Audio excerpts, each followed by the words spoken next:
Hi, everyone. Welcome to What's the Latest in Breast Cancer Treatment. I'm Christine Benjamin, Breast Cancer Program Director at SHARE.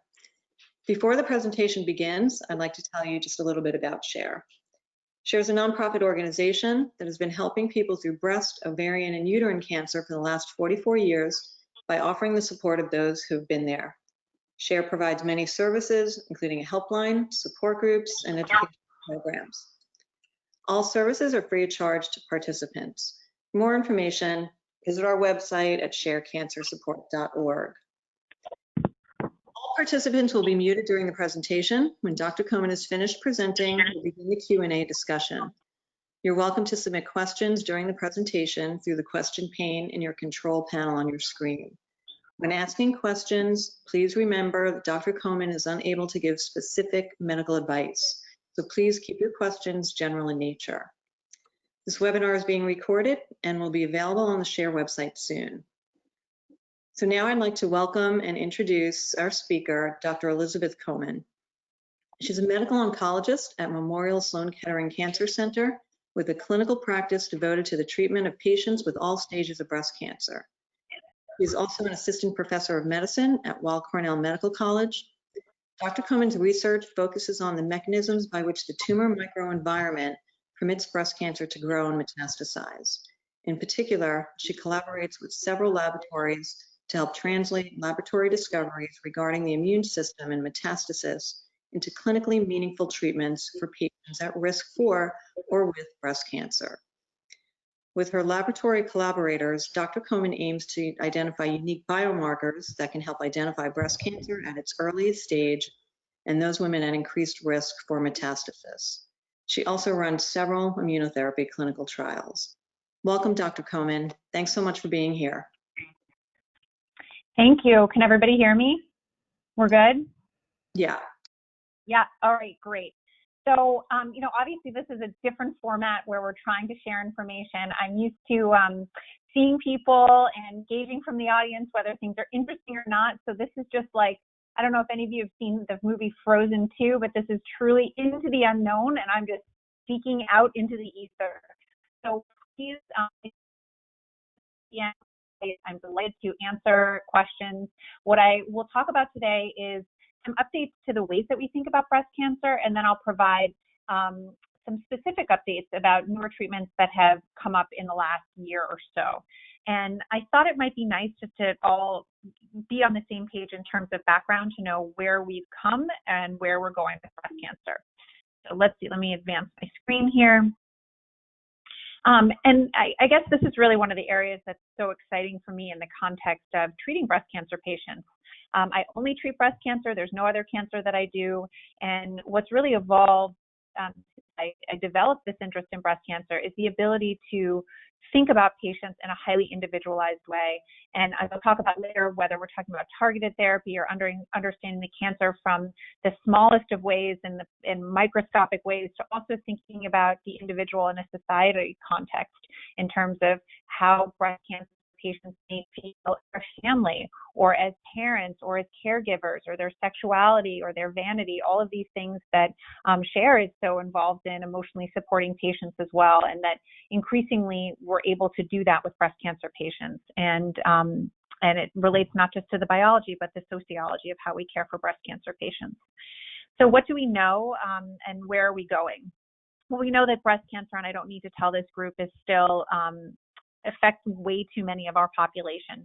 These are the most recent estimates from 2020 showing in the upper right-hand corner there of my slide, the estimated new cases, almost 280,000 patients a year are diagnosed, and we know that there are far too many deaths and we need to do better. And I just wanted to remind everybody, because I think this slide's really important and it's one that I often show breast cancer patients.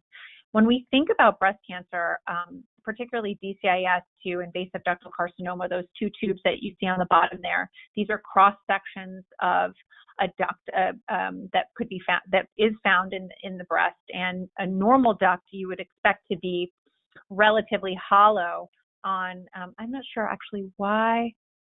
Hold on one second.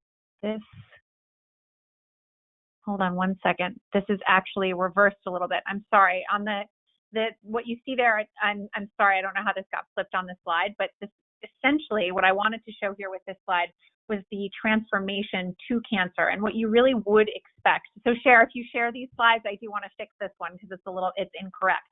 What you hope to find in a normal duct is that it looks like that empty hollow tube up on the left-hand upper corner there. And what happens with breast cancer is it's really a spectrum where cells can start to grow abnormally inward. And when you see that, that's what we think about as atypical ductal hyperplasia, where you have too much overgrowth of abnormal cells, but they're not yet cancerous cells. And then what you have moving beyond that is what we call ductal carcinoma in situ, which we might treat more aggressively because of the concern that it could develop into an invasive cancer. An invasive cancer really means that the cells are breaking through that outer membrane. So when you see normal duct on the far left corner, that's actually what I'm referring to as more invasive, where you actually have the cells poking out of the duct and with the ability to travel. And that's really what we think about when we think about invasive cancer. But what's really important about this slide that's a little bit funky and not ordered correctly is the idea that there's a spectrum. That if we can understand that spectrum earlier on at the atypical stage or perhaps at the DCIS stage to try to understand what allows a cancer to grow in its microenvironment and allows it to spread will be key to catching cancers early and understanding why they do spread. And that really leads to a lot of our understanding of what you want to know today about what are the updates and where are we going. So one of the ways that I like to think about breast cancer is really as a crime scene. And this actually came up because my husband was a federal prosecutor when I was training in fellowship. And one of the things that he was really involved in was organized crime. And he used to always talk about how it wasn't just about the main criminal, but also about the co-conspirators and the network that was critical to making happen. For crimes, that's even a unit in the government, major crimes division, you know that crimes and cancer doesn't just happen as a single cell gone awry. You need to have a microenvironment that allows that to happen. And understanding that has really transformed and allowed for newer updates. So when we think about the bad guy and different ways about approaching cancer and breast cancer in a specific way, we think about a lot of the genetic changes that can happen to the cancer itself, and that will parlay into some of the newer treatments that we'll talk about in just a moment. And then we think about flipping the co-conspirators. So what are the other cells that are surrounding that cancer that allow it to live and allow it to spread and divide and grow? And then this slide, obviously, before the social unrest today, but the idea that how do you reinforce the good cops, but also the other important part of this slide is that there are bad cops as well. And when we think about the immune system, which is how I think about this analogy here, is understanding that there are parts of the immune system that can be really helpful, but also parts of the immune system that can be actually unhelpful. So a lot of times when I have patients come to me and they say, but I want to boost my immune system, and it's so important that I boost my immune system, one of the things that I try to explain to them is that there are really good parts of your immune system that help surveil your cells and try to kill cancer cells, but there are also parts of the immune system that may not be helping at all and may be aiding and abetting crime and the crime of your cancer. And so it's important that patients understand that the immune system is incredibly complicated. And so when we think of boosting the immune system in these newer immune therapies, it's critical to understand the minutia of the details that go into that level of research and understanding that it's not just about eating a shiitake mushroom to, cure your cancer. So let's go back to the main criminal, the cancer cell, so the target. So what are some of the ways in terms of thinking about how we can target the actual cancer cell and move forward with newer updates in breast cancer treatment? So one of the main things that we're doing is sequencing tumors, and I'll talk about that in a moment. But what that really means is that we are dissecting tumors and looking at their DNA structure and the genetic changes that make up the tumors that allowed the cancer cell to grow. And as a result of that, we're coming up with newer drugs that are targeting specific mutations in the cancer. Some of these are already approved, which we can talk about, and then there are others that are in clinical trials. So how do we go about doing that? So this slide demonstrates how we really go after the target itself. So patients, particularly those with metastatic disease or even those with earlier stage disease, as you'll see on the left side here, they will have a biopsy of their tumor. That could be in the breast, or if they have metastatic disease, some other site in the body. And then what that undergoes is what we call genotyping and pathway analysis. So we look at all the genetic changes that happen to allow that cancer cell to grow. And we know that you can see in that second panel there where it says tumor. Oh, I can use my slide here where I'm pointing right here. And you see those letters here, G, A, T, and there should be a C somewhere along there too. Those are the 4 letters that make up our genetic code. And sometimes it's just one change of one letter that changes how a gene functions and the protein that it makes. So what we do is we try to understand what are these genetic changes. And then we look either again for FDA approved drugs or as part of clinical trials, are there any drugs that might be able to target any specific mutation that could have developed in the cancer? And sometimes we are able to do that as part of clinical trials. And in some instances, again, they're FDA approved drugs. For example, alpelisib is a drug that we use for PIK3CA mutated breast cancers, and that's studied in the metastatic setting, and we'll be looking at that for early stage breast cancers as well as part of clinical trials. Now, in some instances, patients who have metastatic disease, shown here with a PET scan, we may be repeating their biopsies on different metastatic sites to understand, well, why did the cancer not grow in the lung, but it grew in the bone? And how do we better pick up on targeting each part of the body that may be affected by the cancer? So a really important update in terms of how we treat breast cancer, and this is definitely part of some trials, including those at Memorial Sloan Kettering, is we're looking at circulating tumor cells. So these are tumor cells that may be flicked off by the cancer and be traveling through the blood.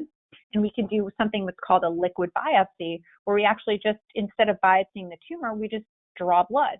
And when you draw blood, you're able to more recently detect some of these circulating tumor cells. Now, a lot of patients have asked me, well, why can't we just be doing this as part of routine surveillance? One of the questions I often get from breast cancer patients who presumably have no evidence of disease and have been cured of their cancer is, why can't you give me a PET scan? Why not do a CT scan to just check my whole body? And we know with lots of evidence that that doesn't really do any good in the absence of symptoms. It subjects people to unnecessary tests without any benefit.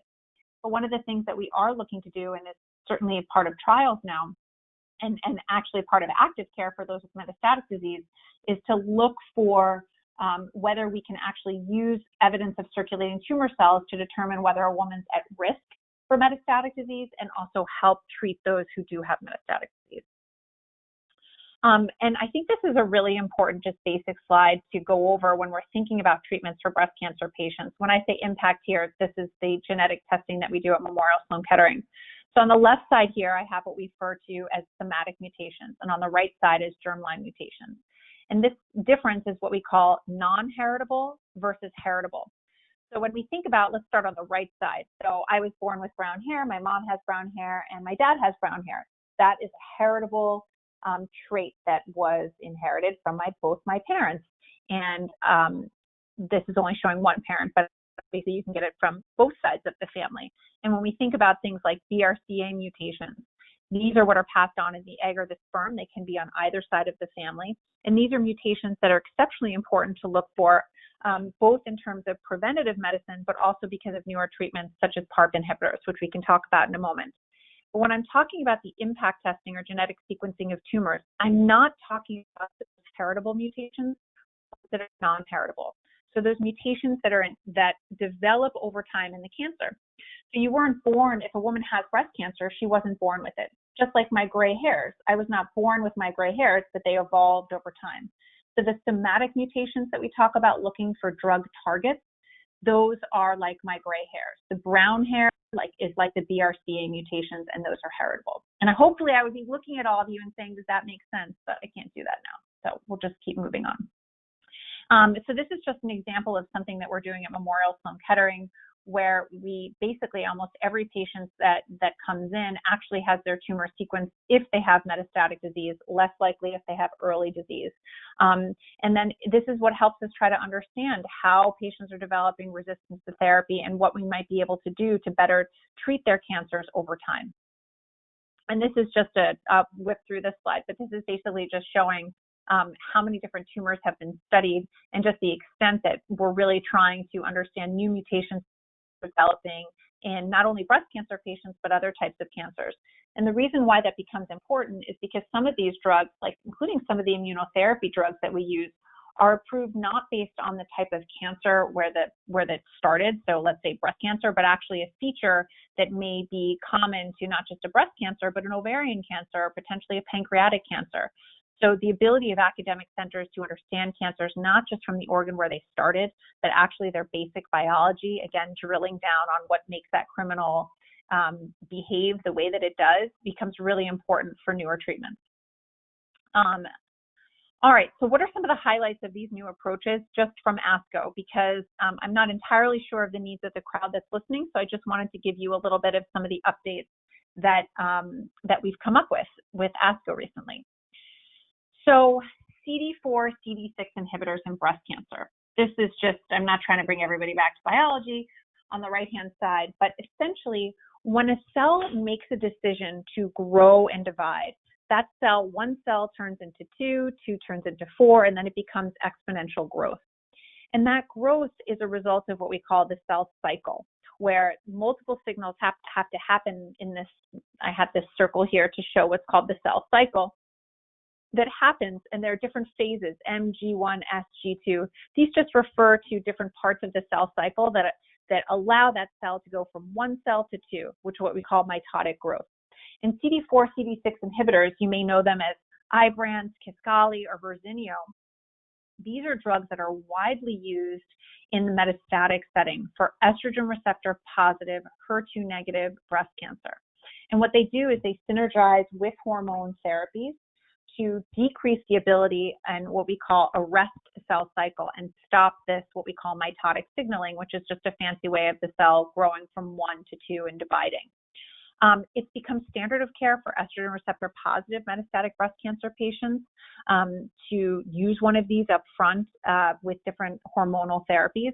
But what you may have seen in the news recently is that there was a recent study showing potential benefit for early breast cancer patients, and that was with this drug, Verzenio. The primary endpoint of the study that was presented at ASCO showed that there was a significant decrease in the risk of breast cancer recurrence. Now, we have to wait and see what those actually, that wasn't at ASCO. That was just a press release. And so we're waiting to see what those numbers are.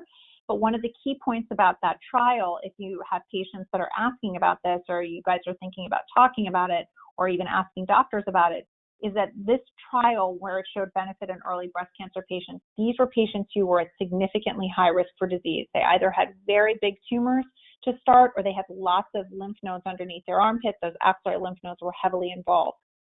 This is in contrast to a study that was just published more recently. That was a study called the PALACE study, where they looked at Ibrance in a similar setting for early breast cancer patients. But the patients that they had in the Ibrance study, some of them did not have as high a risk for metastatic disease as those in the Verzenio study. And this PALACE trial, called PALACE with Ibrance, did not show a benefit, and actually the study was stopped.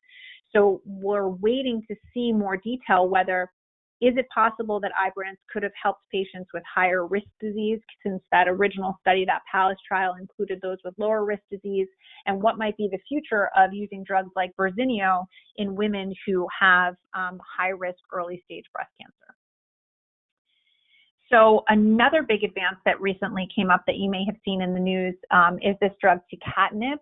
The next two drugs that I'm going to be talking about are for the metastatic setting. So earlier I was talking about CD4, CD6 for metastatic and early stage breast cancer. This is looking at this new drug called tucatinib for HER2 positive metastatic breast cancer. And I want to just show you the slide here for a second. So these are HER2 positive metastatic breast cancer patients. Look where my arrow is instead of all the dizziness of the other stuff. Patients had to have treatment with Herceptin, that's trastuzumab or Perjeta, pertuzumab, and TDM1. Which means that they had to have 2 prior lines for their metastatic breast cancer. And you can see that patients were randomized to either get this new oral drug with Herceptin and Xeloda, that's what capecitabine is, or they got a placebo with Herceptin and Xeloda. And the important news about this is that A, this is an oral drug and it was pretty well tolerated.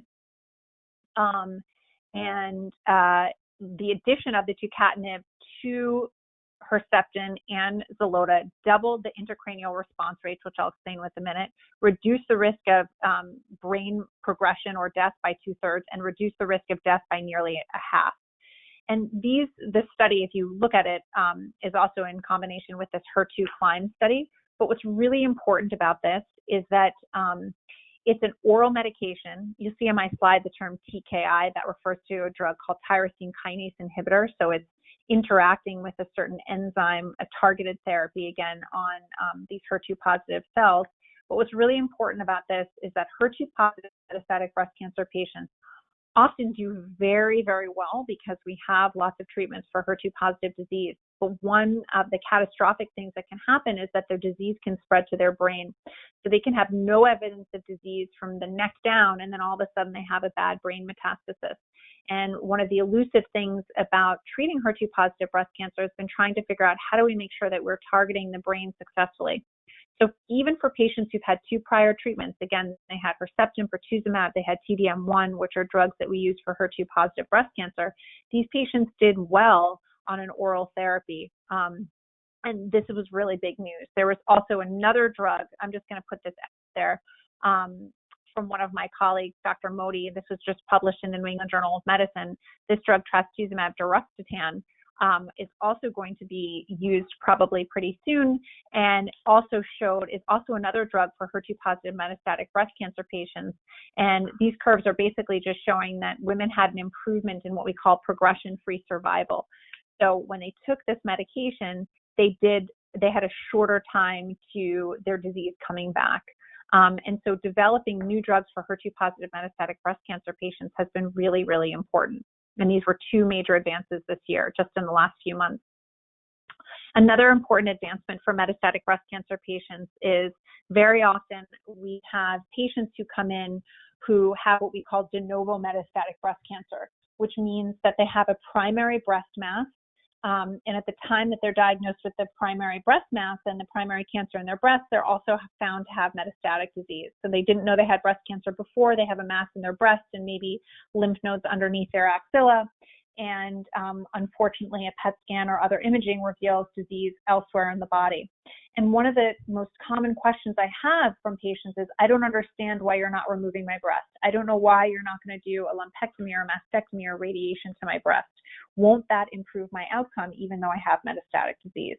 And the traditional thought has been that once the cancer is spread outside of the breast, that there is not going to be additional benefit to operating on where the cancer started, that what's more important to do is actually treat the rest of the body and also use the breast as a litmus test to see how things are responding, because very often you'll be able to feel the tumor regress in the breast.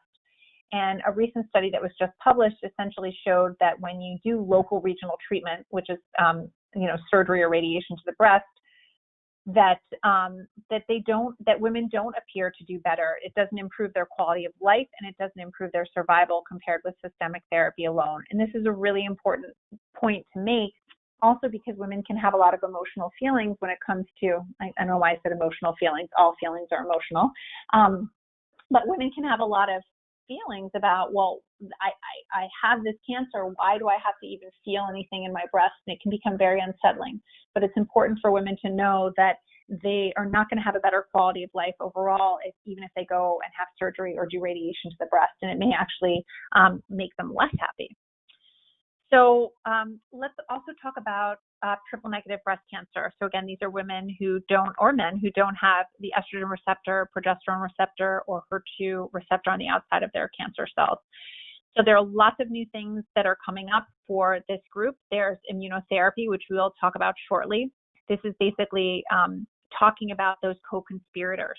So thinking about how COPs can, and I used that analogy before, and now I'm very sensitive thinking about it now, but just the idea that there can be good eggs and bad eggs. And that's the same for the immune system. And so in many instances, we can try to flip these T cells to make them better able to target a cancer cell and better able to destroy the tumor cell that you see here. PARP inhibitors, these are drugs that we're using for BRCA mutations, drugs like veliparib and olaparib. AKT inhibition is another pathway for targeting therapies when we look at mutations in cancer cells. And then there's another drug out there called sacituzumab, which is something which we call an antibody drug target or conjugate, which is where we look for something unique on the cancer cell, and then we actually attach chemotherapy to like a torpedo, essentially, that goes in and only targets those cells that have a certain protein that's expressed on the outside of the cancer cell. And I have a slide that will show that. So PARP inhibitors, when are we using PARP inhibitors? So this update keeps evolving, but PARP inhibitors essentially PARP refers to an enzyme that can be defunct in BRCA1 or BRCA2 mutation carriers.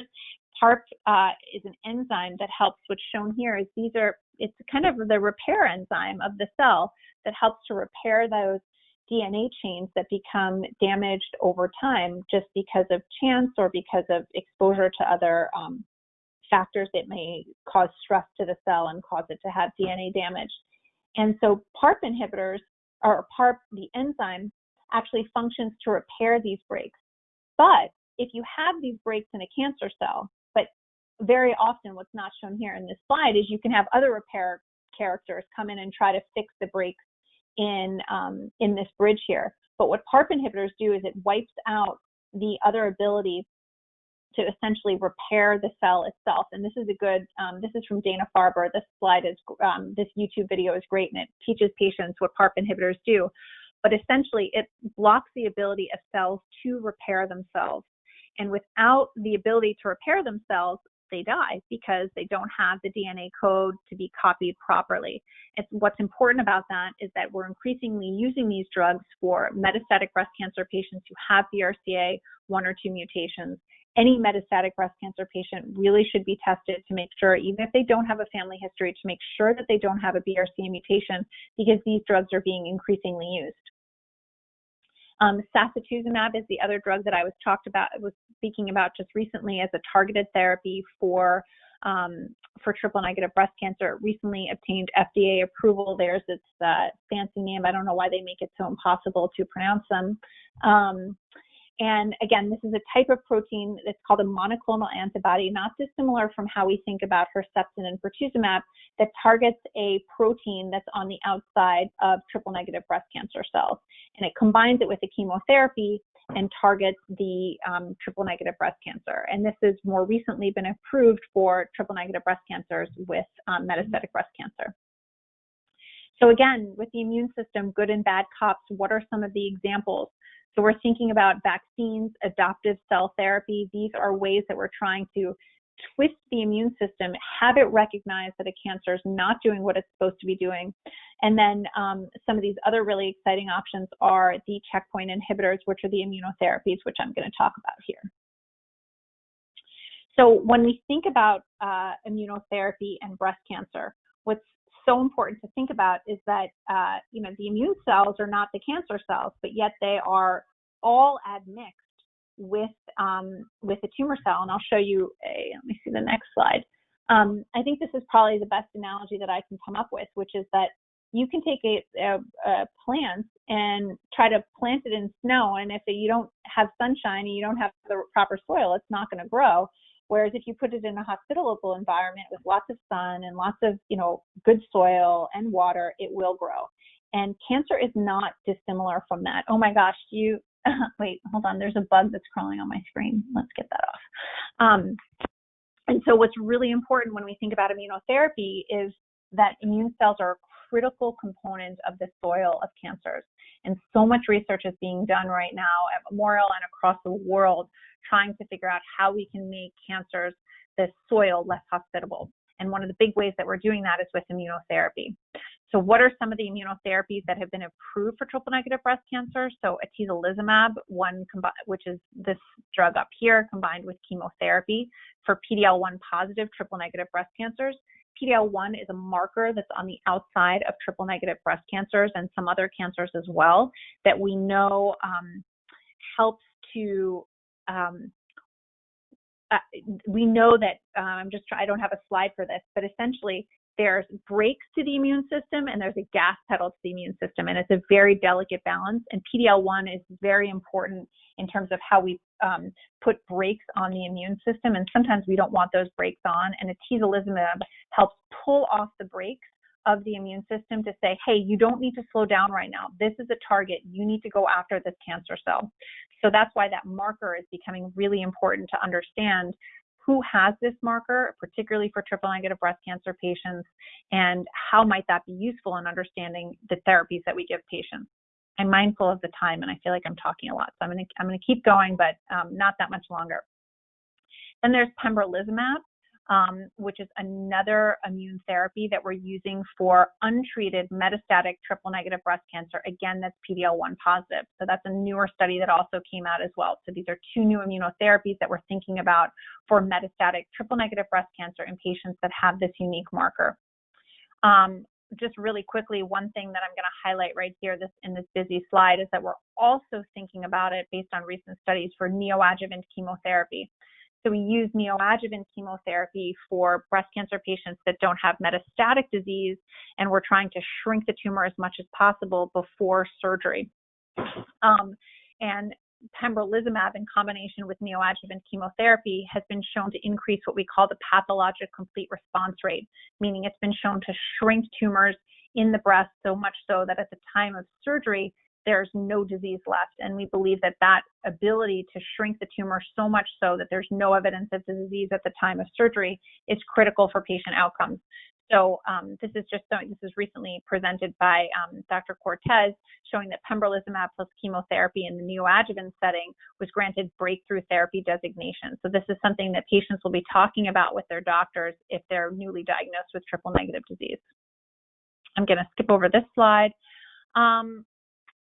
Just in closing, this is some area of research that I'm really interested in. And again, it focuses on the idea that this is a picture I took at the 2nd Avenue subway, just looking at a Chuck Close picture where it looks from far away to be one thing. And I like to think about cancer cells look like one thing from a distance underneath the microscope. When we really tease it out, there's much more to the story, as I've shown with the soil and whatnot.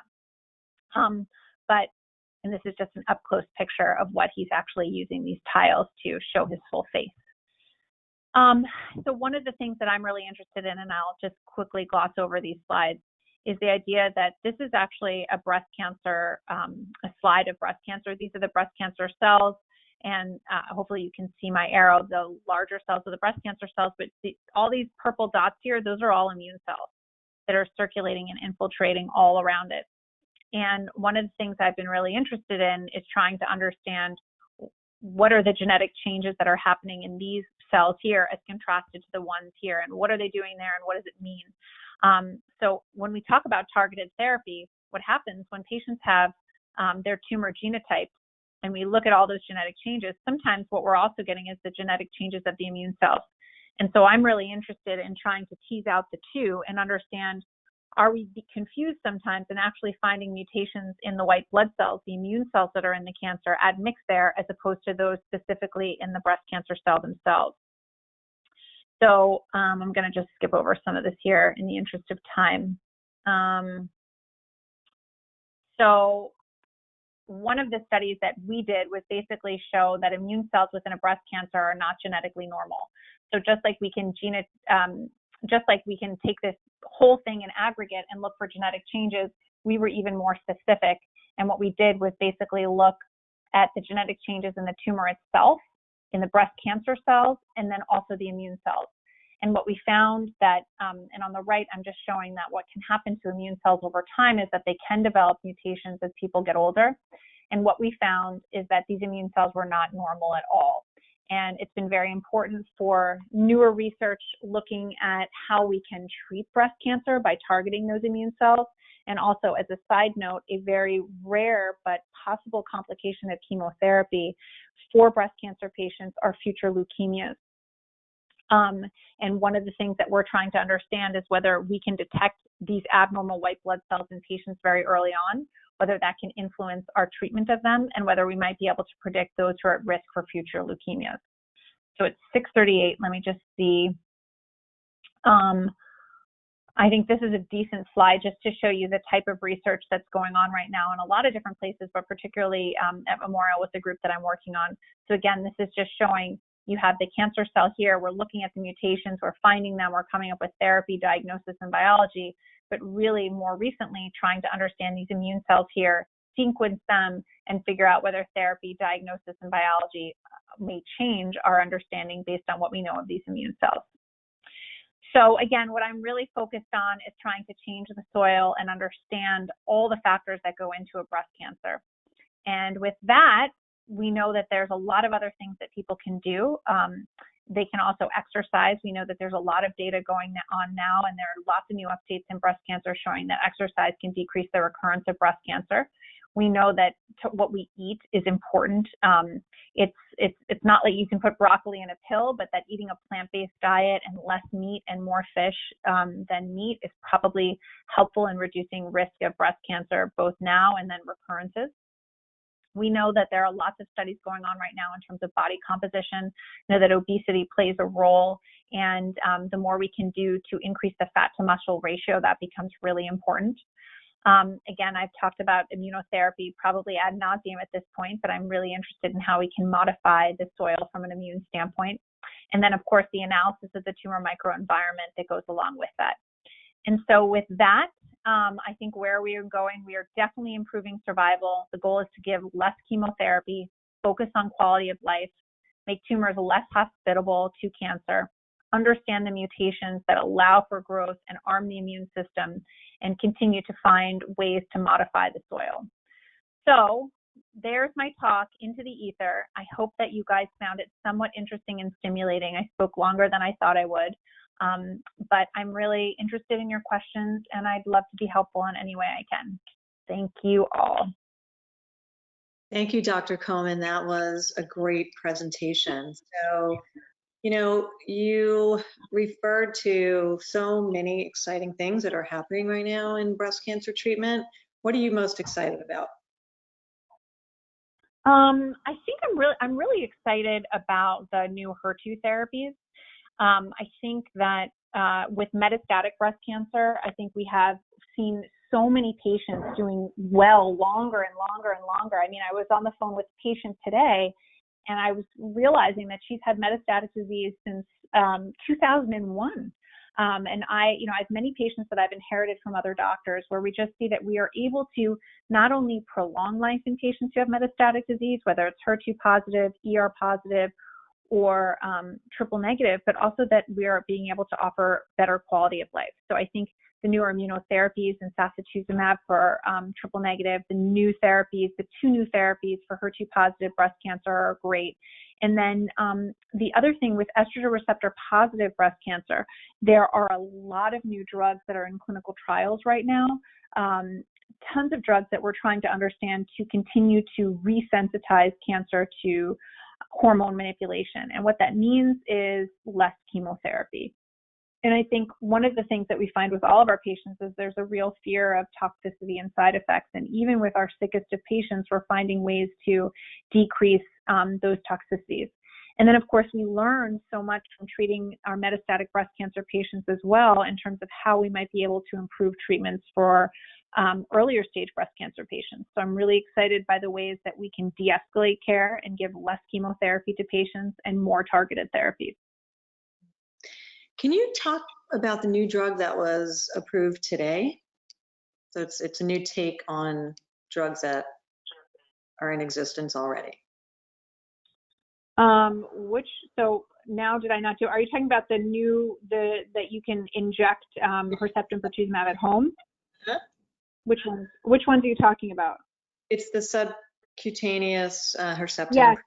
Yeah. Yes. Okay. So I was like, oh my gosh, was there a drug that I did not hear about? So it's so interesting. Just before this, we haven't had our group meeting about this yet. So let me open, I literally was just reading about this literally earlier this morning, and then I was talking to another colleague about it. Hold on, I want to just open up this release for a second because I was just looking at it. Maybe I can't find it. But I think we have to, I need to know more about, here we go. Hold on, I have the alert. I think that any way that we can make things easier for patients so that they don't have to come in is great. What I personally don't know is how it works to have a health professional come to you and what are the logistics of that. Because I just want to be clear, so it has to be administered in a patient's home by a qualified healthcare professional once chemotherapy is done. So again, this is for patients who are getting Herceptin pertuzumab to complete a year worth of therapy every 3 weeks. Now, in the era of COVID, I mean, maybe people want to be getting treatment at home more, but I'm not sure who's going to be administering it at home and how that's going to work logistically. But again, I'm all for anything that keeps people away from a place where they might not want to be. And for many people, getting a treatment in the infusion center is a big trigger for them. Right.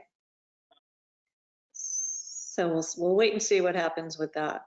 Yeah. I expect that we'll talk as a group together, but anything, and it's also faster. I think it's like 8 minutes. So when we give Herceptin and pertuzumab, it can take a longer period of time, but this apparently takes only 8 minutes to administer for the initial loading dose, 5 minutes for maintenance doses. So that's huge. But you're going to have someone come to your home for that. I don't know exactly how the logistics work, but again, exciting. Yeah, it could be a game changer for patients, for sure. Yeah. So there are a couple of questions about lobular breast cancer. Any new treatments, treated the same, and people are asking about early stage lobular metastatic disease. Right. So lobular breast cancers are ones that, and again, I showed that fumbled slide of the duct. Sorry, guys. So the ducts are well, actually, let's back it up for 1 second. So in the breast, you have lobules where milk is made if a woman's lactating, but even if she's not, that architecture remains. And then you have ducts that carry that milk out through to the nipples. So more commonly, breast cancers are what we call invasive ductal carcinoma, but you can certainly have invasive lobular carcinoma. And the vast majority of invasive lobular carcinomas, where the cancer started in those lobules where milk is made, are estrogen receptor positive. They are almost always going to be much more responsive to hormonal therapies. These type of cancers, if they do spread quite differently than ductal carcinomas, in the sense that ductal carcinomas tend to form masses, whereas lobular cancers tend to form kind of sheets of cells that coat different structures in some instances, and too commonly the GI tract in women who have metastatic disease. But these tend to be exquisitely sensitive to hormonal therapies. So all of the work that I talked about with respect to treating estrogen receptor positive breast cancer really does apply to lobular breast cancers, because the more that we can do to target those hormone sensitive cancers, of which invasive ductal carcinomas are a percentage, but predominantly invasive lobulars or estrogen receptor positive, really pushes the frontier in terms of improving outcomes for those patients. So even when we think about looking at CD4, CD6 inhibitors for early stage breast cancer patients, I think that's going to be important for lobular breast cancers. And again, all of these newer medications that are in clinical trials, examples being SERDs, these are what are called selective estrogen receptor modulators, newer drugs that are in multiple clinical trials across the globe to try to halt the ability of hormone to stimulate a breast cancer. So a follow-up question, should PET scans be used for yearly follow-up for lobular cancer, since it doesn't show up on CAT scans and tumor markers are not reliable? Wait, you cut out. Say that again? Should what? So should PET scans be used for follow-up for lobular breast cancer, since it doesn't show up in CAT scans? So just the opposite, actually, for patients who have metastatic disease. So taking a step back, if a woman has early stage breast cancer and has gotten all of her therapy and is presumably being followed, if she still has her breast, she would get whatever imaging decided between the surgeon and the medical oncologist to evaluate her breast. We would not recommend any sort of systemic imaging, CAT scan, bone scan, PET scan, unless she has specific symptoms that we need to look at with imaging. If a woman has metastatic lobular breast cancer, it's actually quite the opposite. CAT scan is much better than PET scan in some instances. And this is where the radiologist becomes really important, because they tend to be sort of slower growing and don't always take up the solution that we use for PET scans. So for lobular metastatic breast cancers, we almost always will do a CAT scan and a bone scan. And if they do have metastatic disease, it very often will show up on a CAT scan. So this is a question that we get quite often on the metastatic breast cancer helpline. So why would chemo markers continue to rise, but CAT scan and bone scan are stable with mets bone, liver, breast, and lungs? So the question is, why does the PET scan look okay, but the tumor markers are rising? Tumor markers are rising, but the scans look fine, stable. Yeah, that's a very stressful situation, and I appreciate that. So in some instances, the tumor markers may be more sensitive, and they're picking up, they could be a harbinger of, in 3 months that the PET scan may not look good. In other instances, it could be attributed to inflammation. Sometimes if a woman's had a cold or exercised a lot, that can cause the tumor markers to rise. For this reason, we often, we really don't want to just change therapy based on markers. But when a woman sees that her markers are going up, or have had 2 consecutive times where the markers go up, but that the recent PET scan looked normal, it can be very unnerving. But in the absence of definitive evidence that the cancer has really gotten worse on imaging, we usually don't like to change therapy based on tumor markers. Now, every case is different. Sometimes people, you've known somebody for 10 years, and every time their markers go up, we know what that means. But for some patients, we've really been surprised pleasantly where, for whatever reason, the markers went up, but then the markers went down and the PET scan was fine, and you just need to kind of follow the trend. So markers can be tricky that way, and they can definitely be unnerving.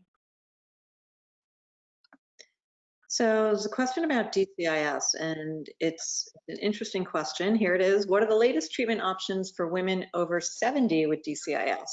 And so that, now we're curious, would you treat someone who is 70 differently with DCIS than you would treat someone? Yeah.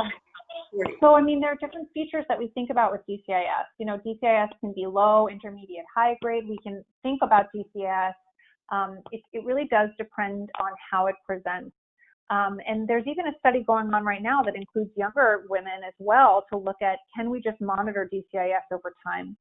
So when we think about the aggressiveness of how we're going to treat it, again, the concern is that for some percentage of women, DCIS will transform to invasive cancer. And the idea of treating DCIS traditionally more aggressively up front was because we don't know what that timeline might be. It could be 3 months, it could be 10 years. And we don't want to have that abnormality there just sitting like a sitting duck waiting to evolve into something. But I think that's where a really good conversation with a surgeon becomes important, and in some instances a medical oncologist, to say, is this something that we can watch? What's the extent of DCIS? Is this a very small amount? Is there some concern? Sometimes women have a biopsy that shows DCIS, but then at the time of surgery, more insidious disease is located. But if surgery's been done and there's a limited amount of disease, sometimes we may just do surgery and that's it. In some instances, we may consider radiation, although usually not. And then the other question is whether, if the DCIS was positive for the estrogen receptor, we may consider preventative medicine, whether it be aromatase inhibitors or in some instances tamoxifen, depending on which side effect profile is more acceptable to women. Those are some of the drugs that we try. But DCIS, particularly over the age of 70, is something that we're going to want to be very careful and individualized about, and think about where it is, how it's presenting, what are the risk factors, and what does a woman really want for herself. And again, in some instances that may be less, in some instances that may be more. But that's definitely open for discussion. So there are a couple questions about CDK4/6 inhibitors. Someone's asking, is there a role for treating a patient with a different CDK4/6 inhibitor? The question is when they have failed all treatment, but the reality is the treatment fails the patient, right? The patient doesn't fail the treatment. Yeah. So but the question is could you try potentially a different CDK4/6 inhibitor? So I just want to clarify, sorry, cut out a little bit. So this is someone who has metastatic disease. They've been on one CD4/6 inhibitor. Could they try a different one? Correct. Okay. Yeah, we do that all the time. So, Ibrance was one of the ones to be first approved of. And so there are some patients that have been on Ibrance for many years since its approval, but then, Kisqali's come up and Verzenio, and absolutely there's a role for discussing with your doctor whether it's appropriate to try a second CD4, CD6 inhibitors. I've definitely had patients, and again, it really depends on the patient and how their disease is presenting, where we've had good response after the drug no longer worked as we hoped, as the initial CD4, CD6 inhibitor didn't work for as long as we might have wanted. But particularly in someone who's had a long response to one, I would definitely consider a different one after that, and definitely have patients who've done that. So there are a couple of questions about ER-positive metastatic disease and, sort of cycling through the treatments. So I guess patients are looking for hope. Is there any hope when nothing seems to be working? Yes, there's a lot of reason to have hope. I know you spoke about estrogen receptor positive disease, and I appreciate that for all the diseases with metastatic disease, the idea that you're just cycling through.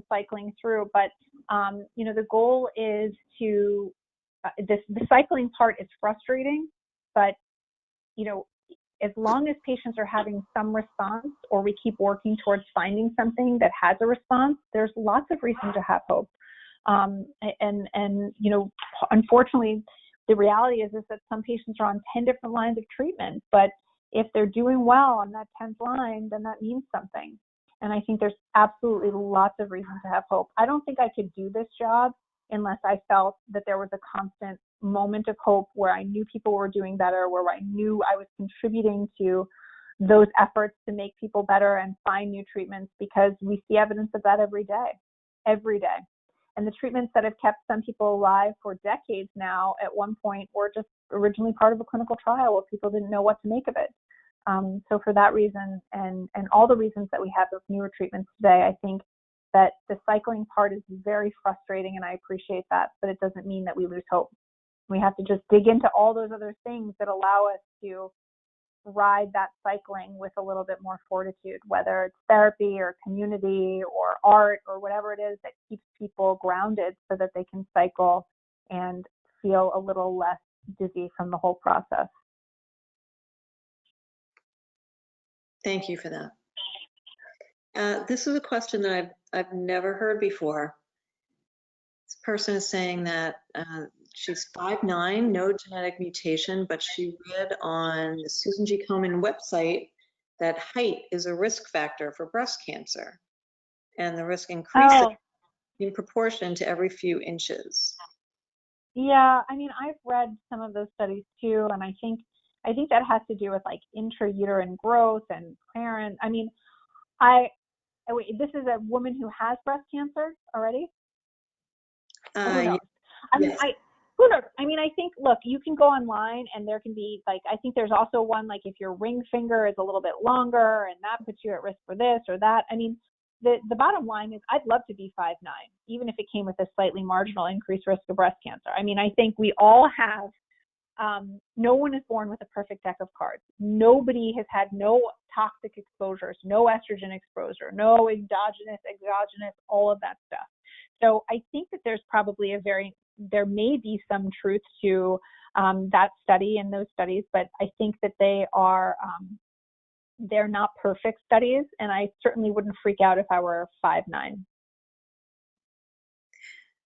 So I think we have time for a couple. I'd be much worried about, I didn't have the slide up about some of the modifiable risk factors, like exercise, like diet, like alcohol. Those are far more powerful than a few more inches above the mean of standard height. So there are a bunch of questions about aromatase inhibitors and dealing with the joint pain, for example. Can you talk a little bit about the best way patients should deal with joint pain from AIs?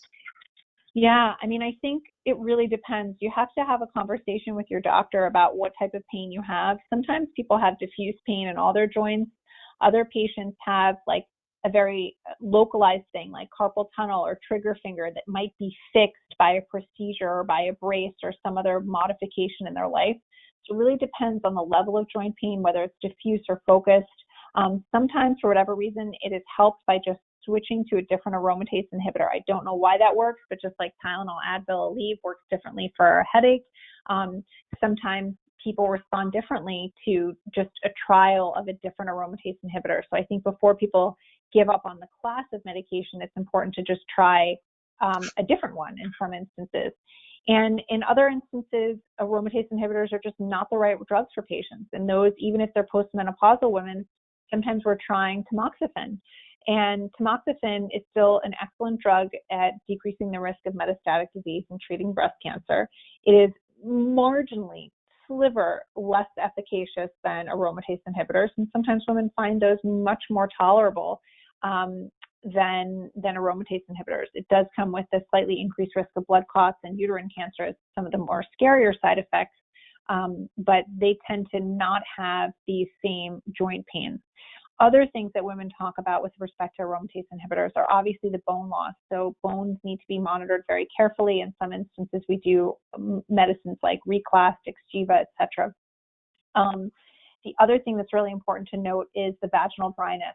I meet too many women that don't tell their doctor that that's a problem or haven't been asked about that. There should be no woman suffering day to day with that, just whether it's day-to-day life or with intercourse. There are different ways that we can deal with that, whether it's just non-hormone lubricants, or in some instances we do use Vagifem, which is estrogen in very low doses. That's not, we've shown that it's not systemically absorbed in a way that's meaningfully affecting women's outcomes. So we do actually, in some instances where women are really struggling with the complications of aromatase inhibitors and vaginal dryness, we do intravaginal estrogen for them, and that can be really life-changing for their quality of life. So whatever the issues are, I think it's important that people talk very specifically with their doctor about them so that we can tease out where are they, what can we do about it, can we switch the drug, can we treat a symptom, and hopefully get women to a better place with tolerating whatever drug that they're on. Great. Well, I think our time is up for tonight. Dr. Komen, thank you so much. I think it was a great presentation. You provided so much information. And thank you to everyone who submitted a question. There were lots of great questions tonight. If you don't mind, just taking a moment at the end of the webinar to fill out the survey. It may take a minute or so to download, but that really provides us with information about our future programming. So thank you, Dr. Komen. We appreciate you so much. Thank you for everything that you do for SHARE. And thank you to everyone who participated tonight. Thanks, everyone. And have a good and thank you for all that you guys do. It's so important, and I'm so grateful. We're all so grateful. Oh, thank you so much. Good night, everyone. Good night. Be well.